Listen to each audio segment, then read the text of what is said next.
Section 3 of Louis Lambert by Honoré de Balzac. Translated by Clara Bell and James Waring.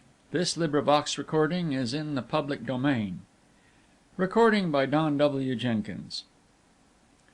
The third phase I was not destined to see. It began when Lambert and I were parted, for he did not leave college till he was 18, in the summer of 1815.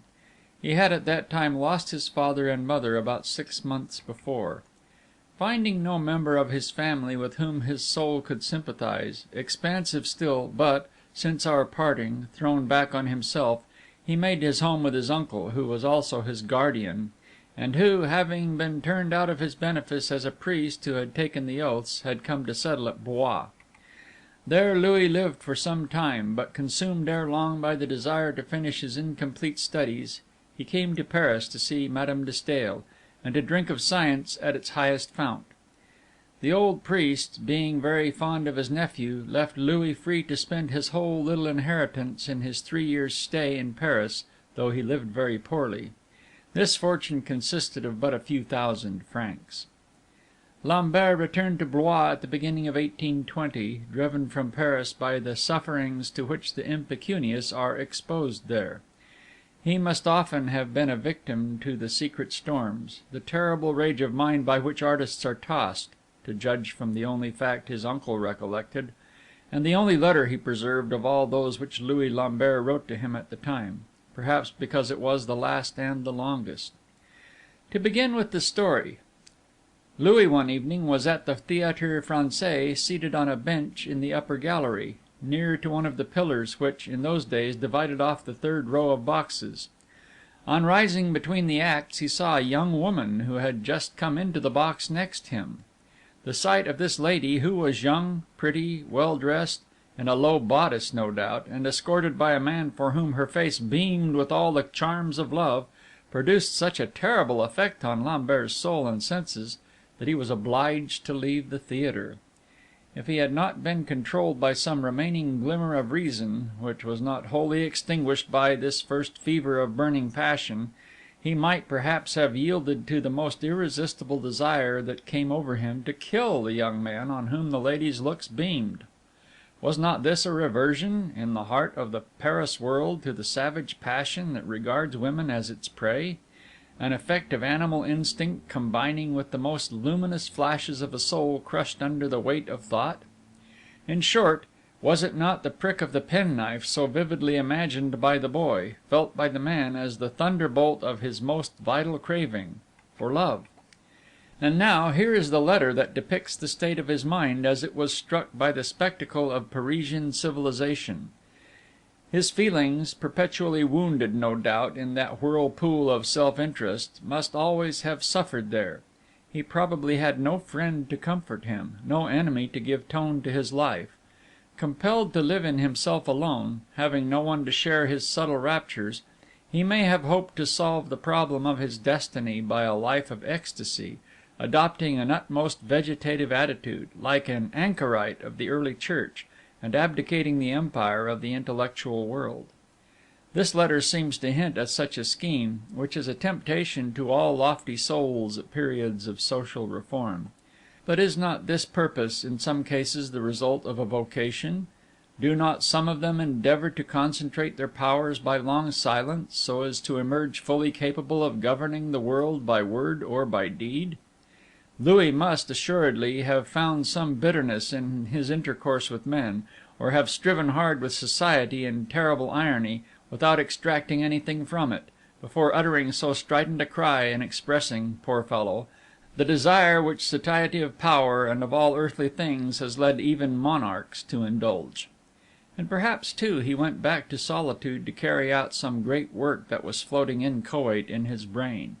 We would gladly believe it as we read this fragment of his thoughts, betraying the struggle of his soul at the time when youth was ending and the terrible power of production was coming into being, to which we might have owed the works of the man. This letter connects itself with the adventure at the theatre. The incident and the letter throw light on each other; body and soul were tuned to the same pitch.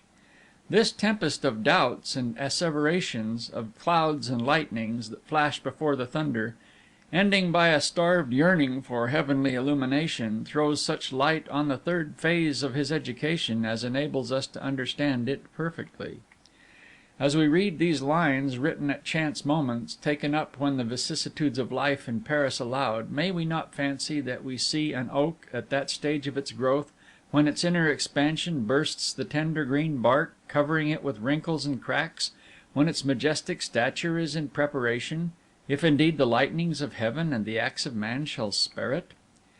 This letter, then, will close alike for the poet and the philosopher this portentous childhood and unappreciated youth. It finishes off the outline of this nature in its germ. Philosophers will regret the foliage frost nipped in the bud, but they will perhaps find the flowers expanding in regions far above the highest places of the earth.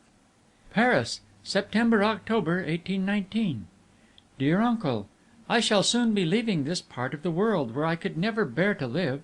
I find no one here who likes what I like, who works at my work, or is amazed at what amazes me. Thrown back on myself, I eat my heart out in misery. My long and patient study of society here has brought me to melancholy conclusions, in which doubt predominates. Here money is the mainspring of everything. Money is indispensable even for going without money. But though that dross is necessary to anyone who wishes to think in peace, I have not courage enough to make it the sole motive power of my thoughts. To make a fortune, I must take up a profession. In 2 words, I must, by acquiring some privilege of position or of self-advertisement, either legal or ingeniously contrived, purchase the right of taking day by day out of somebody else's purse a certain sum which, by the end of the year, would amount to a small capital. And this, in 20 years, would hardly secure an income of 4,000 or 5,000 francs to a man who deals honestly. An advocate, a notary, a merchant, any recognized professional, has earned a living for his later days in the course of 15 or 16 years after ending his apprenticeship. But I have never felt fit for work of this kind. I prefer thought to action, an idea to a transaction, contemplation to activity. I am absolutely devoid of the constant attention indispensable to the making of a fortune. Any mercantile venture, any need for using other people's monies would bring me to grief, and I should be ruined. Though I have nothing, at least at the moment, I owe nothing. The man who gives his life to the achievement of great things in the sphere of intellect needs very little. Still, though 20 sous a day would be enough, I do not possess that small income for my laborious idleness.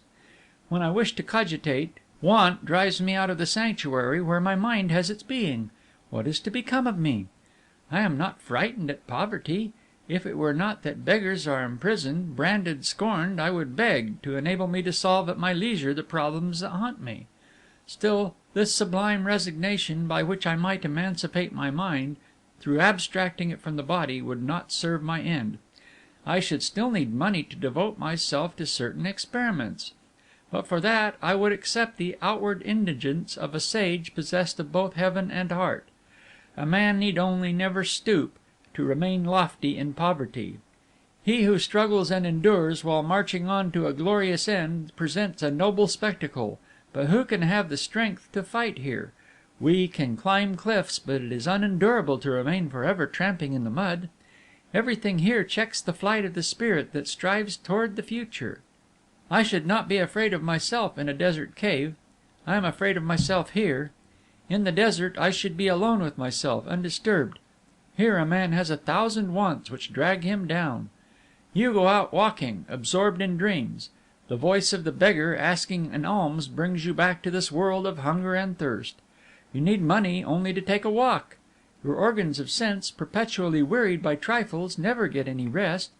The poet's sensitive nerves are perpetually shocked, and what ought to be his glory becomes his torment. His imagination is his cruelest enemy. The injured workman, the poor mother in childbed, the prostitute who has fallen ill, the foundling, the infirm and aged, even vice and crime here find a refuge and charity. But the world is merciless to the inventor, to the man who thinks. Here everything must show an immediate and practical result. Fruitless attempts are mocked at, though they may lead to the greatest discoveries. The deep and untiring study that demands long concentrations of every faculty is not valued here. The State might pay talent as it pays the bayonet, but it is afraid of being taken in by mere cleverness, as if genius could be counterfeited for any length of time. Ah, my dear uncle, when monastic solitude was destroyed, uprooted from its home at the foot of mountains under green and silent shade, asylums ought to have been provided for those suffering souls who by an idea promote the progress of nations or prepare some new and fruitful development of science. September 20th. The love of study brought me hither, as you know. I have met really learned men, amazing for the most part, but the lack of unity in scientific work almost nullifies their efforts. There is no head of instruction or of scientific research. At the museum a professor argues to prove that another in the Rue Saint Jacques talks nonsense. The lecturer at the College of Medicine abuses him of the College de France. When I first arrived, I went to hear an old academician who taught 500 youths that Corneille was a haughty and powerful genius, Racine elegiac and graceful, Molière inimitable, Voltaire supremely witty, Bossuet and Pascal incomparable in argument. A professor of philosophy may make a name by explaining how Plato is Platonic. Another discourses on the history of words, without troubling himself about ideas. One explains Aeschylus, another tells you that communes were communes, and neither more nor less. These original and brilliant discoveries, diluted to last several hours, constitute the higher education which is to lead to giant strides in human knowledge. If the government could have an idea, I should suspect it of being afraid of any real superiority which, once roused, might bring society under the yoke of an intelligent rule. Then nations would go too far and too fast, so professors are appointed to produce simpletons. How else can we account for a scheme devoid of method or any notion of the future? The Institute might be the central government of the moral and intellectual world, but it has been ruined lately by its subdivision into separate academies. So human science marches on, without a guide, without a system, and floats haphazard with no road traced out. This vagueness and uncertainty prevails in politics as well as in science. In the order of nature, means are simple, the end is grand and marvelous. Here in science, as in government, the means are stupendous, the end is mean. The force which in nature proceeds at an equal pace, and of which the sum is constantly being added to itself, the A plus A, from which everything is produced, is destructive in society. Politics, at the present time, place human forces in antagonism to neutralize each other, instead of combining them to promote their action to some definite end. Looking at Europe alone, from Caesar to Constantine, from the puny Constantine to the great Attila, from the Huns to Charlemagne, from Charlemagne to Leo X, from Leo X to Philip II, from Philip II to Louis XIV, from Venice to England, from England to Napoleon, from Napoleon to England, I see no fixed purpose in politics. Its constant agitation has led to no progress. Nations leave witnesses to their greatness in monuments, and to their happiness in the welfare of individuals. Are modern monuments as fine as those of the ancients? I doubt it. The arts, which are the direct outcome of the individual, the products of genius or of handicraft, have not advanced much. The pleasures of Lucullus are as good as those of Samuel Bernard, or of Beaujon, or of the King of Bavaria, and then human longevity has diminished. Thus, to those who will be candid, man is still the same, might is his only law, and success his only wisdom. Jesus Christ, Mahomet, and Luther only lent a different hue to the arena in which youthful nations disport themselves. No development of politics has hindered civilization, with its riches, its manners, its alliance of the strong against the weak, its ideas and its delights, from moving from Memphis to Tyre, from Tyre to Baalbec, from Tadmor to Carthage, from Carthage to Rome, from Rome to Constantinople, from Constantinople to Venice, from Venice to Spain, from Spain to England, while no trace is left of Memphis, of Tyre, of Carthage, of Rome, of Venice, or Madrid.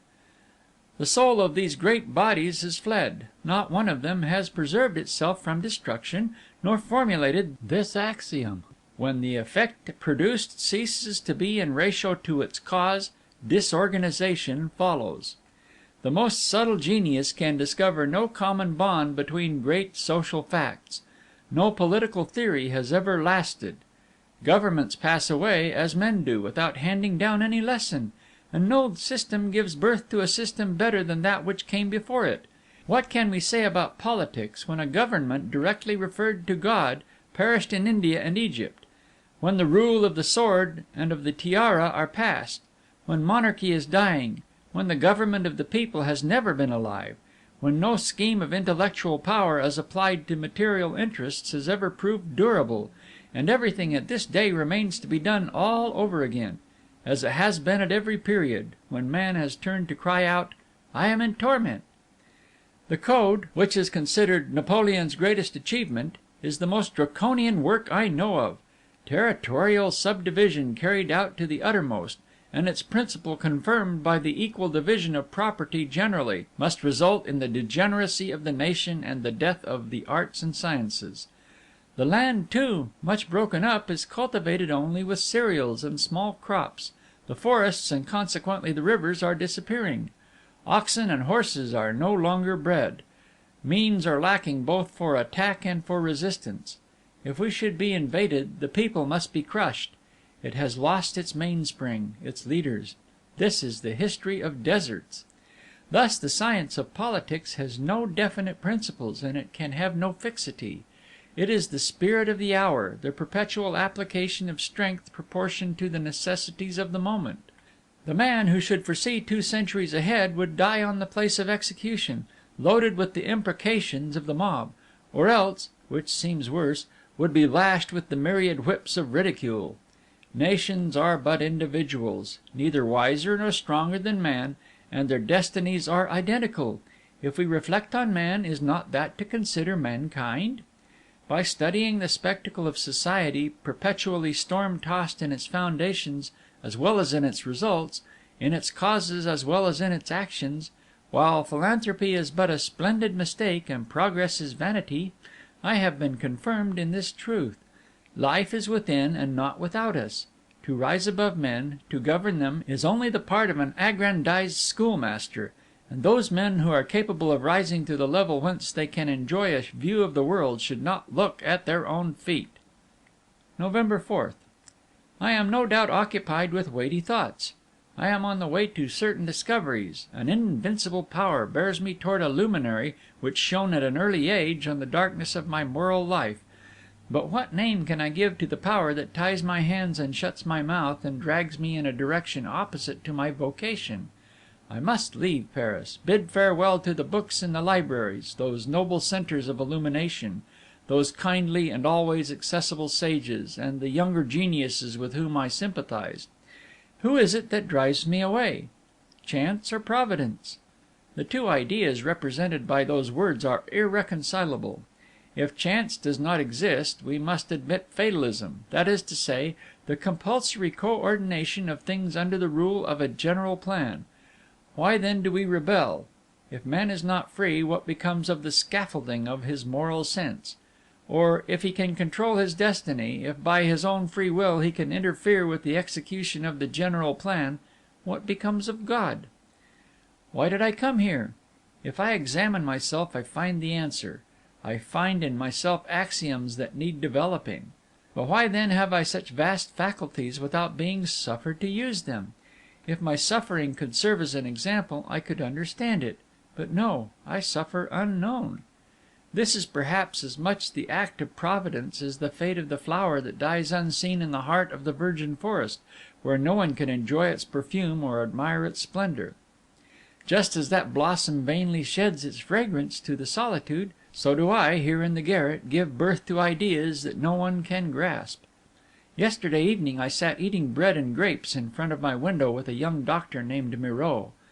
We talked as men do, whom misfortune has joined in brotherhood, and I said to him, "I am going away, you are staying. Take up my ideas and develop them." "I cannot," said he, with bitter regret. "My feeble health cannot stand so much work, and I shall die young of my struggle with penury." We looked up at the sky and grasped hands. We first met at the comparative anatomy course, and in the galleries of the museum, attracted thither by the same study, the unity of geological structure. In him, this was the presentiment of genius sent to open a new path in the fallows of intellect. In me, it was a deduction from a general system.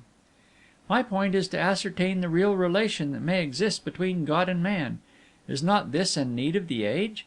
Without the highest assurance, it is impossible to put bit and bridle on the social factions that have been let loose by the spirit of skepticism and discussion, and which are now crying aloud, "Show us a way in which we may walk and find no pitfalls in our way." You will wonder what comparative anatomy has to do with a question of such importance to the future of society. Must we not attain to the conviction that man is the end of all earthly means before we ask whether he too is not the means to some end? If man is bound up with everything, is there not something above him with which he again is bound up? If he is the end all of the explained transmutations that lead up to him, must he not be also the link between the visible and invisible creations? The activity of the universe is not absurd. It must tend to an end, and that end is surely not a social body constituted as ours is. There is a fearful gulf between us and heaven. In our present existence we can neither be always happy nor always in torment. Must there not be some tremendous change to bring about paradise and hell, two images without which God cannot exist to the mind of the vulgar? I know that a compromise was made by the invention of the soul, but it is repugnant to me to make God answerable for human baseness, for our disenchantments, our aversions, our degeneracy. Again, how can we recognize as divine the principle within us which can be overthrown by a few glasses of rum? How conceive of immaterial faculties which matter can conquer, and whose exercise is suspended by a grain of opium? How imagine that we shall be able to feel when we are bereft of the vehicles of sensation? Why must God perish if matter can be proved to think? Is the vitality of matter in its innumerable manifestations, the effect of its instincts, at all more explicable than the effects of the mind? Is not the motion given to the worlds enough to prove God's existence, without our plunging into absurd speculations suggested by pride? And if we pass, after our trials, from a perishable state of being to a higher existence, is not that enough for a creature that is distinguished from other creatures only by more perfect instincts? If in moral philosophy there is not a single principle which does not lead to the absurd, or cannot be disproved by evidence, is it not high time that we should set to work to seek such dogmas as are written in the innermost nature of things? Must we not reverse philosophical science?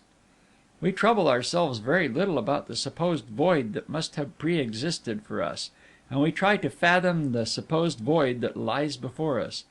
We make God responsible for the future, but we do not expect Him to account for the past. And yet it is quite as desirable to know whether we have any roots in the past as to discover whether we are inseparable from the future. We have been deists or atheists in one direction only. Is the world eternal? Was the world created? We can conceive of no middle term between these two propositions. One, then, is true and the other false. Take your choice. Whichever it may be, God, as our reason depicts Him, must be deposed, and that amounts to denial. The world is eternal, then, beyond question. God has had it forced upon Him. The world was created. Then God is an impossibility. How could He have subsisted through an eternity, not knowing that He would presently want to create the world? How could He have failed to foresee the results? Whence did He derive the essence of creation? Evidently from Himself. If, then, the world proceeds from God, how can you account for evil? That evil should proceed from good is absurd. If evil does not exist, what do you make of social life and its laws? On all hands we find a precipice, on every side a gulf in which reason is lost. Then social science must be altogether reconstructed. Listen to me, uncle. Until some splendid genius shall have taken account of the obvious inequality of intellects and the general sense of humanity, the word God will be constantly arraigned, and society will rest on shifting sands. The secret of the various moral zones through which man passes will be discovered by the analysis of the animal type as a whole. That animal type has hitherto been studied with reference only to its differences, not to its similitudes; in its organic manifestations, not its faculties. Animal faculties are perfected in direct transmission in obedience to laws which remain to be discovered. These faculties correspond to the forces which express them, and those forces are essentially material and divisible. Material faculties! Reflect on this juxtaposition of words. Is not this a problem as insoluble as that of the first communication of motion to matter, an unsounded gulf of which the difficulties were transposed rather than removed by Newton's system? Again, the universal assimilation of light by everything that exists on earth demands a new study of our globe. The same animal differs in the tropics of India and in the north. Under the angular or the vertical incidence of the sun's rays nature is developed the same, but not the same; identical in its principles, but totally dissimilar in its outcome. The phenomenon that amazes our eyes in the zoological world, when we compare the butterflies of Brazil with those of Europe, is even more startling in the world of mind. A particular facial angle, a certain amount of brain convolutions are indispensable to produce Columbus, Raphael, Napoleon, Laplace, or Beethoven. The sunless valley produces the Cretan. Draw your own conclusions. Why such differences, due to the more or less ample diffusion of light to men? The masses of suffering humanity, more or less active, fed, and enlightened, are a difficulty to be accounted for, crying out against God. Why, in great joy, do we always want to quit the earth? Whence comes the longing to rise which every creature has known or will know? Motion is a great soul, and its alliance with matter is just as difficult to account for as the origin of thought in man. In these days science is one. It is impossible to touch politics independent of moral questions, and these are bound up with scientific questions. It seems to me that we are on the eve of a great human struggle. The forces are there, only I do not see the general. November 25th. Believe me, dear uncle, it is hard to give up the life that is in us without a pang. I am returning to Blois with a heavy grip at my heart. I shall die then, taking with me some useful truths. No personal interest debases my regrets. Is earthly fame a guerdon to those who believe that they will amount to a higher sphere? I am by no means in love with the two syllables Lambert, whether spoken with respect or with contempt over my grave. They can make no change in my ultimate destiny. I feel myself strong and energetic. I might become a power. I feel in myself a life so luminous that it might enlighten a world. Yet I am shut up in a sort of mineral, as perhaps indeed are the colors you admire on the neck of an Indian bird. I should need to embrace the whole world, to clasp and recreate it. But those who have done this, who have thus embraced and remoulded it, began, did they not, by being a wheel in the machine? I can only be crushed. Mahomet had the sword. Jesus had the cross. I shall die unknown. I shall be at Blois for a day, and then in my coffin. Do you know why I have come back to Swedenborg after vast studies of all religions, and after proving to myself, by reading all the works published within the last 60 years by the patient English, by Germany, and by France, how deeply true were my youthful views about the Bible? Swedenborg undoubtedly epitomizes all the religions, or rather the one religion, of humanity. Though forms of worship are infinitely various, neither their true meaning nor their metaphysical interpretation has ever varied. In short, man has, and has had, but one religion.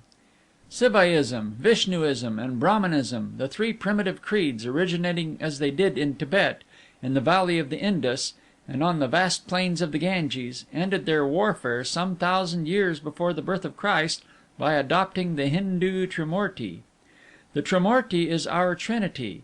From this dogma, Magianism arose in Persia; in Egypt the African beliefs in the Mosaic Law, the worship of the Cabiri, and the polytheism of Greece and Rome; while by this ramification of the Trimurti the Asiatic myths became adapted to the imaginations of various races in the lands they reached by the agency of certain sages whom men elevated to be demigods: Mithra, Bacchus, Hermes, Hercules, and the rest.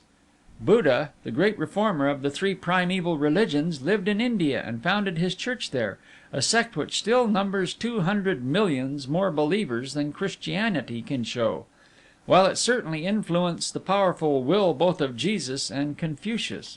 Then Christianity raised her standard. Subsequently, Mahomet fused Judaism and Christianity, the Bible and the Gospel in one book, the Koran, adapting them to the apprehension of the Arab race. Finally, Swedenborg borrowed from Magianism, Brahmanism, Buddhism, and Christian mysticism all the truth and divine beauty that those four great religious books hold in common, and added to them a doctrine, a basis of reasoning, that may be termed mathematical. Any man who plunges into these religious waters, of which the sources are not all known, will find proofs that Zoroaster, Moses, Buddha, Confucius, Jesus Christ, and Swedenborg had identical principles and aimed at identical ends. The last of them all, Swedenborg, will perhaps be the Buddha of the North. Obscure and diffuse as his writings are, we find in them the elements of a magnificent conception of society. His theocracy is sublime, and his creed is the only acceptable one to superior souls. He alone brings man into immediate communion with God. He gives a thirst for God. He has freed the majesty of God from the trappings in which other human dogmas have disguised him.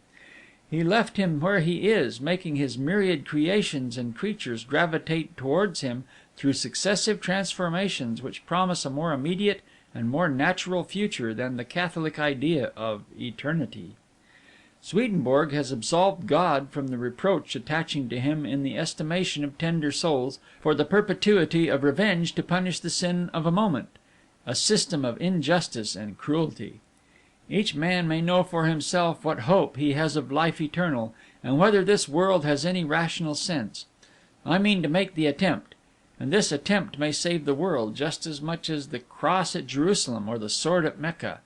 These were both the offspring of the desert. Of the 33 years of Christ's life we only know the history of 9. His life of seclusion prepared him for his life of glory, and I too crave for the desert. Notwithstanding the difficulties of the task, I have felt it my duty to depict Lambert's boyhood, the unknown life to which I owe the only happy hours, the only pleasant memories of my early days. Excepting during these 2 years, I had nothing but annoyances and weariness. Though some happiness was mine at a later time, it was always incomplete. I have been diffuse, I know, but in default of entering into the whole wide heart and brain of Louis Lambert, 2 words which inadequately express the infinite aspects of his inner life, it would be almost impossible to make the second part of his intellectual history intelligible, a phase that was unknown to the world and to me, but of which the mystical outcome was made evident to my eyes in the course of a few hours. Those who have not already dropped this volume will, I hope, understand the events I still have to tell, forming as they do a sort of second existence lived by this creature, may I not say this creation, in whom everything was to be so extraordinary, even his end. When Louis returned to Blois, his uncle was eager to procure him some amusement, but the poor priest was regarded as a perfect leper in that godly-minded town. No one would have anything to say to a revolutionary who had taken the oaths. His society, therefore, consisted of a few individuals of what were then called liberal or patriotic or constitutional opinions, on whom he would call for a rubber of whist or of Boston. At the first house where he was introduced by his uncle, Louis met a young lady, whose circumstances obliged her to remain in this circle, so contemned by those of the fashionable world, though her fortune was such as to make it probable that she might by and by marry into the highest aristocracy of the province. Mademoiselle Pauline de Villenoix was sole heiress to the wealth amassed by her grandfather, a Jew named Salomon, who, contrary to the customs of his nation, had in his old age married a Christian and a Catholic. He had only one son, who was brought up in his mother's faith. At his father's death, young Salomon purchased what was known at that time as a savonnette à vilain, literally a cake of soap for a serf, a small estate called Villenoix, which he contrived to get registered with a baronial title, and took its name. He died unmarried, but he left a natural daughter, to whom he bequeathed the greater part of his fortune, including the lands of Villenoix. He appointed one of his uncles, Monsieur Joseph Salomon, to be the girl's guardian. The old Jew was so devoted to his ward that he seemed willing to make great sacrifices for the sake of marrying her well. But Mademoiselle de Villenoix's birth, and the cherished prejudice against Jews that prevails in the provinces, would not allow of her being received in the very exclusive circle which, rightly or wrongly, considers itself noble, notwithstanding her own large fortune and her guardian's.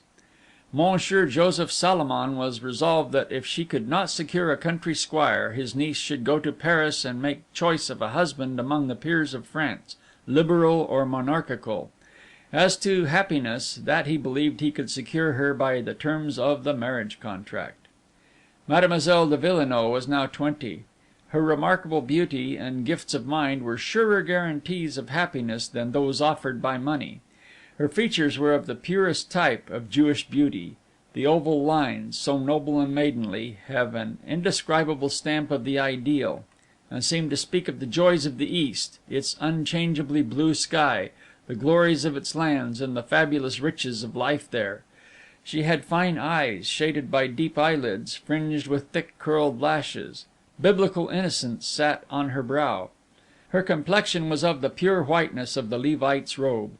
She was habitually silent and thoughtful, but her movements and gestures betrayed a quiet grace, as her speech bore witness to a woman's sweet and loving nature. She had not, indeed, the rosy freshness, the fruit-like bloom, which blush on a girl's cheek during her careless years. Darker shadows, with here and there a redder vein, took the place of color, symptomatic of an energetic temper and nervous irritability, such as many men do not like to meet with in a wife, while to others they are an indication of the most sensitive chastity and passion mingled with pride. As soon as Louis saw Mademoiselle de Villenoix, he discerned the angel within.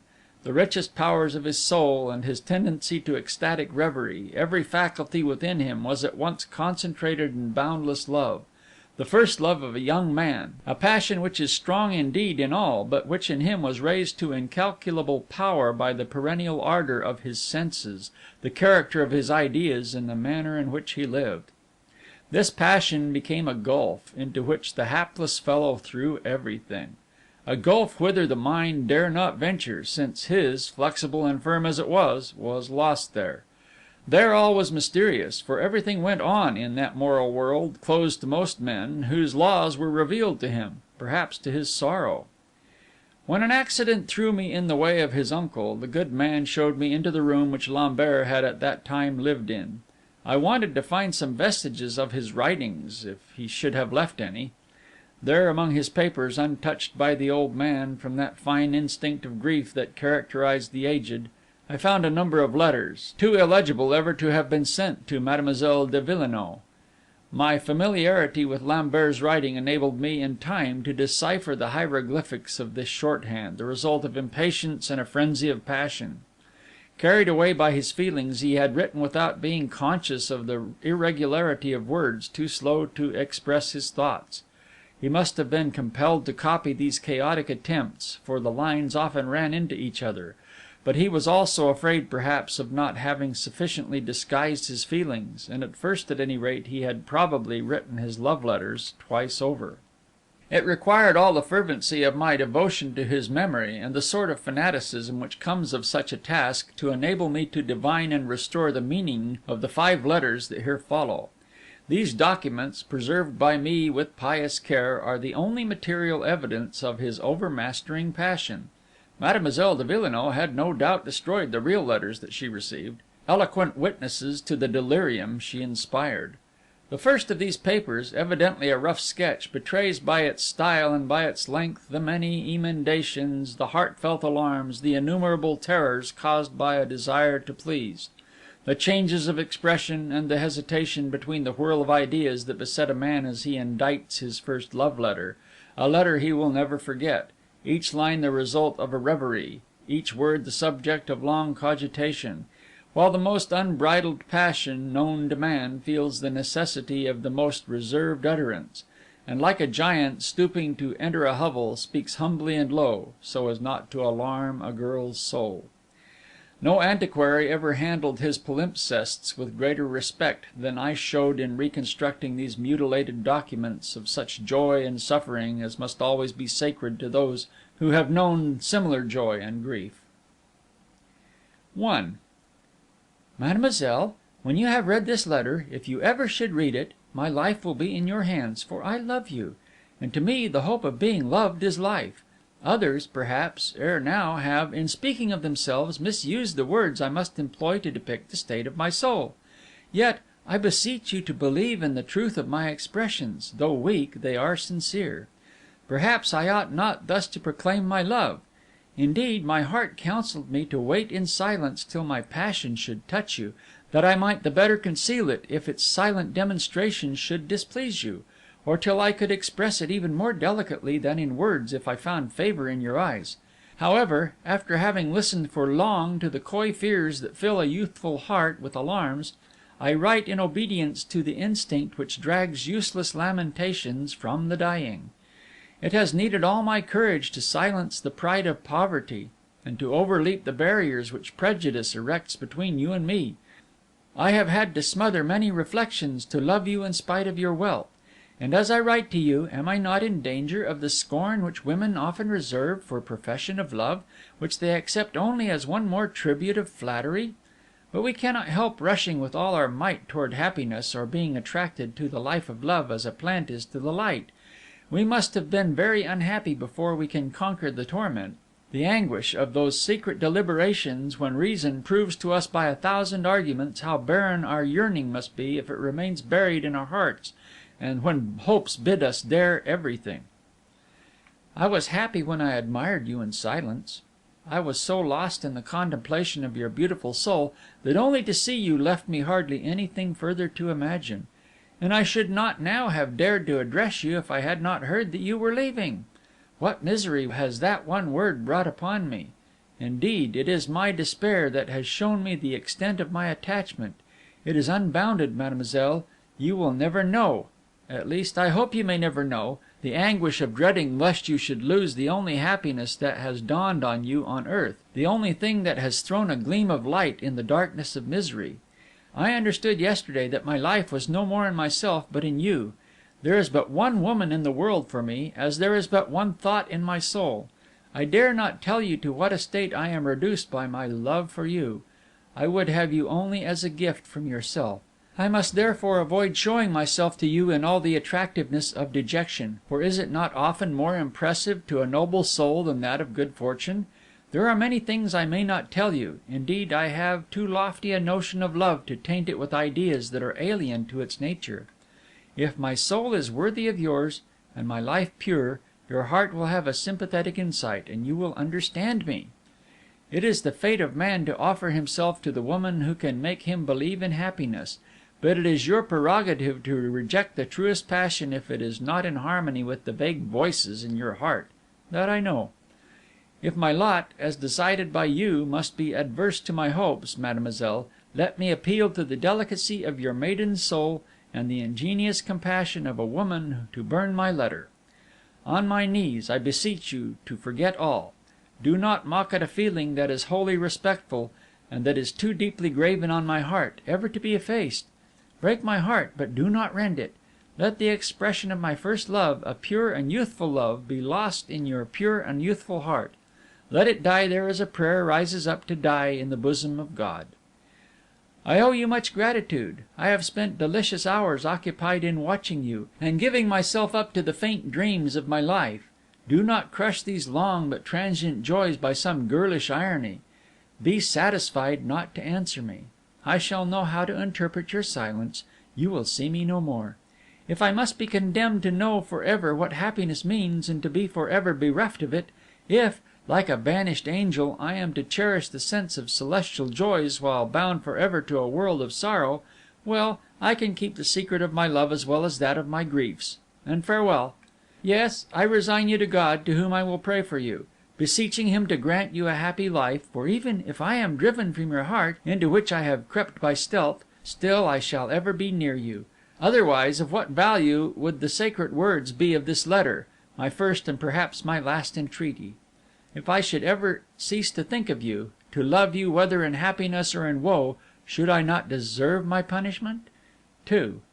You are not going away, and I am loved. I, a poor insignificant creature. My beloved Pauline, you do not yourself know the power of the look I believe in, the look you gave me to tell me that you had chosen me, you, so young and lovely, with the world at your feet. to enable me to understand my happiness, I should have to give you a history of my life. If you had rejected me, all was over for me. I have suffered too much. Yes, my love for you, my comforting and stupendous love, was a last effort of yearning for the happiness my soul strove to reach, a soul crushed by fruitless labor, consumed by fears that make me doubt myself, eaten into by despair which has often urged me to die. No one in the world can conceive of the terrors my fateful imagination inflicts on me. It often bears me up to the sky, and suddenly flings me to earth again from prodigious heights. Deep-seated rushes of power, or some rare and subtle instance of peculiar lucidity, assure me now and then that I am capable of great things. Then I embrace the universe in my mind. I knead, shape it, inform it. I comprehend it, or fancy that I do, when suddenly I awake, alone, sunk in blackest night, helpless and weak. I forget the light I saw but now. I find no succor. Above all, there is no heart where I may take refuge. This distress of my inner life affects my physical existence. The nature of my character gives me over to the raptures of happiness, as defenceless as when the fearful light of reflection comes to analyze and demolish them. Gifted as I am with the melancholy faculty of seeing obstacles and success with equal clearness, according to the mood of the moment, I am happy or miserable by turns.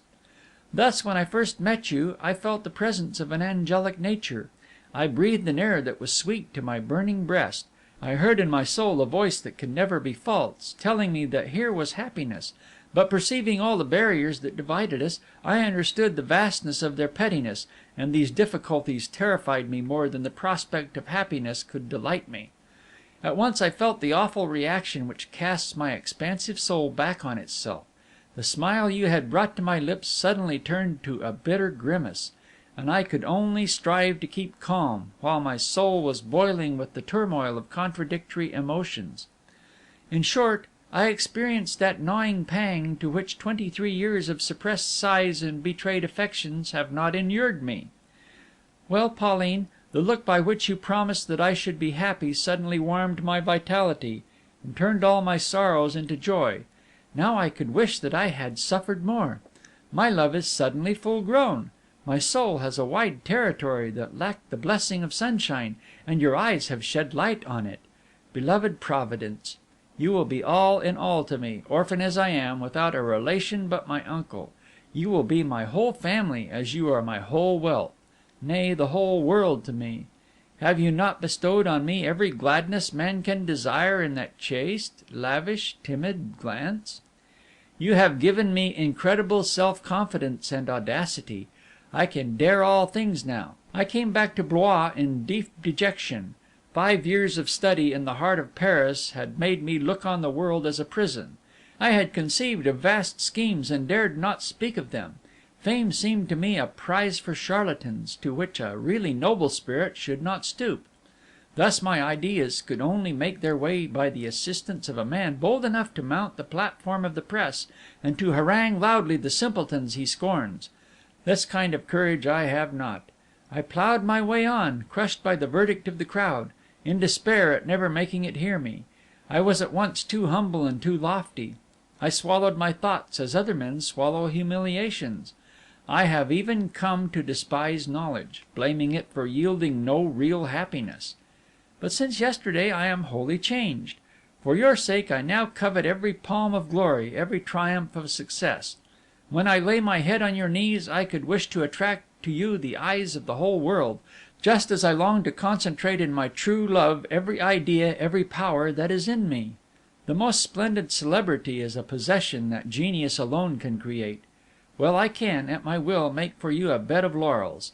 And if the silent ovation paid to science is not all you desire, I have within me the sword of the word. I could run in the path of honor and ambition where others only crawl. Command me, Pauline. I will be whatever you will. My iron will can do anything. I am loved. Armed with that thought, ought not a man to sweep everything before him? The man who wants all can do all. If you are the prize of success, I enter the lists tomorrow. To win such a look as that you bestowed on me, I would leap the deepest abyss. Through you, I understand the fabulous achievements of chivalry and the most fantastic tales of the Arabian Nights. I can believe now in the most fantastic excesses of love, and in the success of a prisoner's wildest attempt to recover his liberty. You have aroused the thousand virtues that lay dormant within me: patience, resignation, all the powers of my heart, all the strength of my soul. I live by you, and, heavenly thought, for you. Everything now has a meaning for me in life. I understand everything, even the vanities of wealth. I find myself shedding all the pearls of the Indies at your feet. I fancy you reclining either on the rarest flowers or on the softest tissues, and all the splendor of the world seems hardly worthy of you, for whom I could command the harmony and the light that are given out by the harps of seraphs and the stars of heaven. Alas, a poor studious poet, I offer you in words treasures I cannot bestow. I can only give you my heart, in which you reign forever. I have nothing else. But are there no treasures in eternal gratitude, in a smile whose expressions will perpetually vary with perennial happiness, under the constant eagerness of my devotion to guess the wishes of your loving soul? Has not one celestial glance given us assurance of always understanding each other? I have a prayer now to be said to God every night, a prayer full of you: let my Pauline be happy. And will you fill all my days as you now fill my heart? Farewell. I can but trust you to God alone. 3. Pauline, tell me if I can in any way have displeased you yesterday. Throw off the pride of heart which inflicts on me the secret tortures that can be caused by one we love. Scold me if you will. Since yesterday a vague, unutterable dread of having offended you pours grief on the life of feeling which you had made so sweet and so rich. The lightest veil that comes between two souls sometimes grows to be a brazen wall. There are no venial crimes in love. If you have the very spirit of that noble sentiment, you must feel all its pangs, and we must be unceasingly careful not to fret each other by some heedless word. No doubt, my beloved treasure, if there is any fault, it is in me. I cannot pride myself in the belief that I understand a woman's heart in all the expansion of its tenderness, all the grace of its devotedness, but I will always endeavor to appreciate the value of what you vouchsafe to show me of the secrets of yours. Speak to me, answer me soon. The melancholy into which we are thrown by the idea of a wrong done is frightful. It casts a shroud over life, and doubts on everything. I spent this morning sitting on the bank by the sunken road, gazing at the turrets of Villenoix, not daring to go to our hedge. If you could imagine all I saw in my soul! What gloomy visions passed before me under the grey sky, whose cold sheen added to my dreary mood! I had dark presentiments. I was terrified lest I should fail to make you happy. I must tell you everything, my dear Pauline. There are moments when the spirit of vitality seems to abandon me. I feel bereft of all strength. Everything is a burden to me. Every fibre of my body is inert. Every sense is flaccid. My sight grows dim, my tongue is paralyzed, my imagination is extinct, desire is dead, nothing survives but my mere human vitality. At such times, though you were in all the splendor of your beauty, though you should lavish on me your subtlest smiles and tenderest words, an evil influence would blind me and distort the most ravishing melody into discordant sounds. At those times, as I believe, some argumentative demon stands before me, showing me the void beneath the most real possessions. This pitiless demon mows down every flower and mocks at the sweetest feelings, saying, "Well, and then?" He mars the fairest work by showing me its skeleton, and reveals the mechanism of things while hiding the beautiful results. All those terrible moments when the evil spirit takes possession of me, when the divine light is darkened in my soul without my knowing the cause, I sit in grief and anguish. I wish myself deaf and dumb. I long for death to give me rest. These hours of doubt and uneasiness are perhaps inevitable. At any rate, they teach me not to be proud after the flights which have borne me to the skies where I have gathered a full harvest of thoughts. For it is always after some long excursion in the vast fields of the intellect, and after the most luminous speculations, that I tumble, broken and weary, into this limbo. At such a moment, my angel, a wife would double my love for her. At any rate, she might. If she were capricious, ailing, or depressed, she would need the comforting overflow of ingenious affection, and I should not have a glance to bestow on her. It is my shame, Pauline, to have to tell you that at times I could weep with you, but that nothing could make me smile. A woman can always conceal her troubles, for her child or for the man she loves. She can laugh in the midst of suffering. And could not I for you, Pauline, imitate the exquisite reserve of a woman? Since yesterday I have doubted my own power.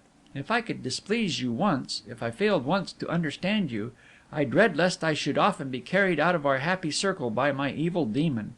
Supposing I were to have many of those dreadful moods, or that my unbounded love could not make up for the dark hours of my life, that I were doomed to remain such as I am? Fatal doubts. Power is indeed a fatal possession, if what I feel within me is power. Pauline, go! Leave me! Desert me! Sooner would I endure every ill in life than endure the misery of knowing that you were unhappy through me.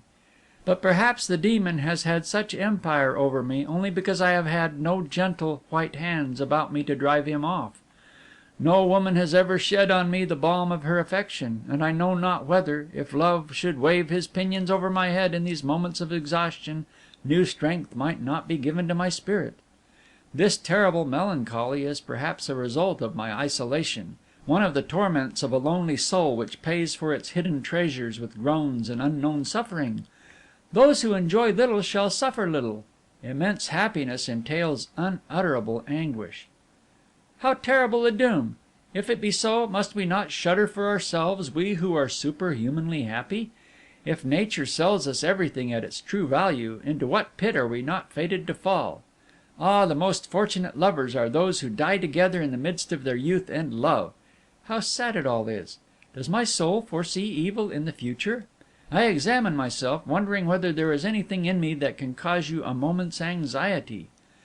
I love you too selfishly, perhaps. I shall be laying on your beloved head a burden heavy out of all proportion to the joy my love can bring to your heart. If there dwells in me some inexorable power which I must obey, if I am compelled to curse when you pray, if some dark thought coerces me when I would fain kneel at your feet and play as a child, will you not be jealous of that wayward and tricky spirit? You understand, dearest heart, that what I dread is not being wholly yours, that I would gladly forego all the sceptres and the palms of the world to enshrine you in one eternal thought, to see a perfect life and an exquisite poem in our rapturous love, to throw my soul into it, drown my powers, and wring from each hour the joys it has to give. Ah, my memories of love are crowding back upon me, the clouds of despair will lift. Farewell, I leave you now to be more entirely yours. My beloved soul, I look for a line, a word that may restore my peace of mind. Let me know whether I really grieved my Pauline, or whether some uncertain expression of her countenance misled me. I could not bear to have to reproach myself after a whole life of happiness, for ever having met you without a smile of love, a honeyed word. To grieve the woman I love, Pauline, I should count it a crime. Tell me the truth. Do not put me off with some magnanimous subterfuge, but forgive me without cruelty. Fragment. Is so perfect an attachment happiness? Yes, for years of suffering would not pay for an hour of love. Yesterday your sadness, as I suppose, passed into my soul as swiftly as a shadow falls. Were you sad or suffering? I was wretched. Whence came my distress? Write to me at once. Why did I not know it? We are not yet completely one in mind. At 2 leagues distance or at 1,000, I ought to feel your pain and sorrows. I shall not believe that I love you till my life is so bound up with yours that our life is one, till our hearts, our thoughts are one. I must be where you are, see what you feel what you feel, be with you in thought. Did not I know at once that your carriage had been overthrown and you were bruised?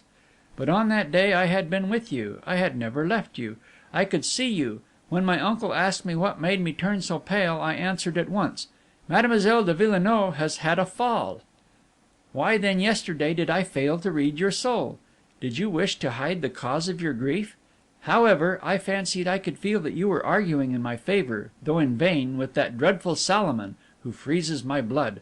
That man is not of our heaven. Why do you insist that our happiness, which has no resemblance to that of other people, should conform to the laws of the world?